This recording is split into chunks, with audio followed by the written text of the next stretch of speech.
حزقیل 17واں باب جو 24 آیات پر مشتمل ہے۔ عقابوں اور انگور کے درخت کی تمثیل۔ اور خداوند کا کلام مجھ پر نازل ہوا کہ اے آدم ذات ایک پہیلی نکال اور اہل اسرائیل سے ایک تمثیل بیان کر اور کہہ خداوند خدا یوں فرماتا ہے کہ ایک بڑا عقاب جو بڑے بازو اور لمبے پر رکھتا تھا اپنے رنگا رنگ کے بالوں پر میں چھپا ہوا لبنان میں آیا اور اس نے دیودار کی چوٹی توڑ لی۔ وہ سب سے اونچی ڈالی توڑ کر سوداگری کے ملک میں لے گیا اور سوداگروں کے شہر میں اسے لگایا، اور وہ اس سرزمین میں سے بیج لے گیا اور اسے زرخیز زمین میں بویا۔ اس نے اسے آب فراوان کے کنارے بیت کے درخت کی طرح لگایا، اور وہ اگا اور انگور کا ایک پست قد شاخ دار درخت ہو گیا، اور اس کی شاخیں اس کی طرف جھکی تھیں اور اس کی جڑیں اس کے نیچے تھیں، چنانچہ وہ انگور کا ایک درخت ہوا، اس کی شاخیں نکلیں اور اس کی کونپلیں بڑھیں۔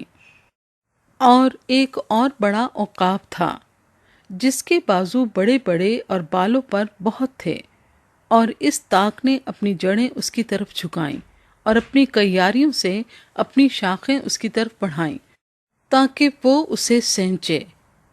یہ آب فراوان کے کنارے زرخیز زمین میں لگائی گئی تھی تاکہ اس کی شاخیں نکلیں اور اس میں پھل لگیں اور یہ نفیس تاک ہو۔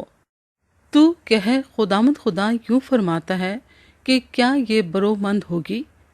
کیا وہ اس کو اکھاڑ نہ ڈالے گا اور اس کا پھل نہ توڑ ڈالے گا کہ یہ خشک ہو جائے اور اس کے سب تازہ پتے مرجھا جائیں؟ اسے جڑ سے اکھاڑنے کے لیے بہت طاقت اور بہت سے آدمیوں کی ضرورت نہ ہوگی۔ دیکھ یہ لگائی تو گئی، پر کیا یہ برومند ہوگی؟ کیا یہ پوربی ہوا لگتے ہی بالکل سوکھ نہ جائے گی؟ یہ اپنی کیاریوں ہی میں پژمردہ ہو جائے گی۔ اس تمثیل کی تشریح۔ اور خداوند کا کلام مجھ پر نازل ہوا کہ اس باغی خاندان سے کہے، کیا تم ان باتوں کا مطلب نہیں جانتے؟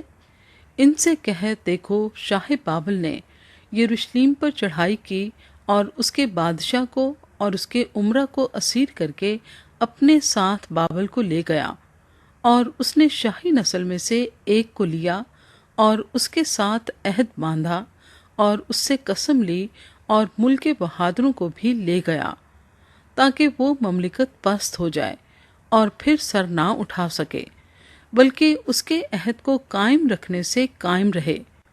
لیکن اس نے بہت سے آدمی اور گھوڑے لینے کے لیے مصر میں ایلچی بھیج کر اس سے سرکشی کی۔ کیا وہ کامیاب ہوگا؟ کیا ایسے کام کرنے والا بچ سکتا ہے؟ کیا وہ عہد شکنی کر کے بھی بچ جائے گا؟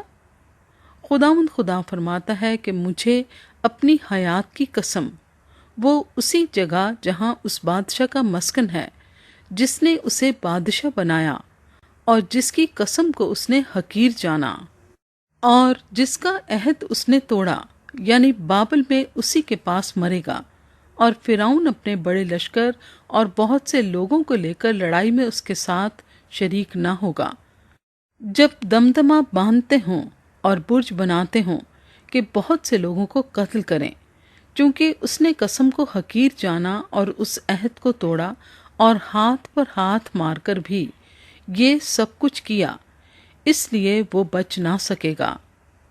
پس خداوند خدا یوں فرماتا ہے کہ مجھے اپنی حیات کی قسم، وہ میری ہی قسم ہے جس کو اس نے حقیر جانا، اور وہ میرا ہی عہد ہے جو اس نے توڑا، میں ضرور یہ اس کے سر پر لاؤں گا اور میں اپنا جال اس پر پھیلاؤں گا، اور وہ میرے پھندے میں پکڑا جائے گا، اور میں اسے بابل کو لے آؤں گا، اور جو میرا گناہ اس نے کیا ہے اس کی بابت میں وہاں اس سے حجت کروں گا، اور اس کے لشکر کے سب فراری تلوار سے قتل ہوں گے، اور جو بچ رہیں گے وہ چاروں طرف پراگندہ ہو جائیں گے، اور تم جانو گے کہ میں خداوند نے یہ فرمایا ہے۔ خدا کی طرف سے امید کا وعدہ۔ خداوند خدا فرماتا ہے، میں بھی دیودار کی بلند چوٹی لوں گا اور اسے لگاؤں گا، پھر اس کی نرم شاخوں میں سے ایک کونپل کاٹ لوں گا اور اسے ایک اونچے اور بلند پہاڑ پر لگاؤں گا۔ میں اسے اسرائیل کے اونچے پہاڑ پر لگاؤں گا اور وہ شاخیں نکالے گا اور پھل لائے گا اور عالی شان دیودار ہوگا، اور ہر قسم کے پرندے اس کے نیچے بسیں گے۔